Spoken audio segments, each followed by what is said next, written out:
కీర్తనల గ్రంథము 91 అధ్యాయం. మహోన్నతుని చాటున నివసించువాడే సర్వశక్తి నీడను విశ్రమించువాడు. ఆయనే నాకు ఆశ్రయము, నా కోట, నేను నమ్ముకున్న నా దేవుడని నేను యెహోవాను గూర్చి చెప్పుచున్నాను. వేటకాని ఉరిలో నుండి ఆయన నిన్ను విడిపించును.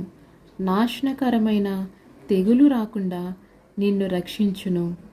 ఆయన తన రెక్కలతో నిన్ను కప్పును. ఆయన రెక్కల కింద నీకు ఆశ్రయం కలుగును. ఆయన సత్యము కేడమును డాలునై ఉన్నది.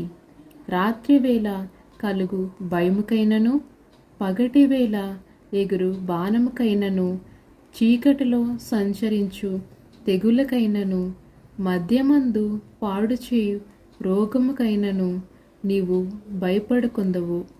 నీ పక్కన 1000 మంది పడినను, నీ కుడి పక్కన 10,000 మంది కూలినను అపాయము నీ యొద్దకు రాదు. ఆమెన్.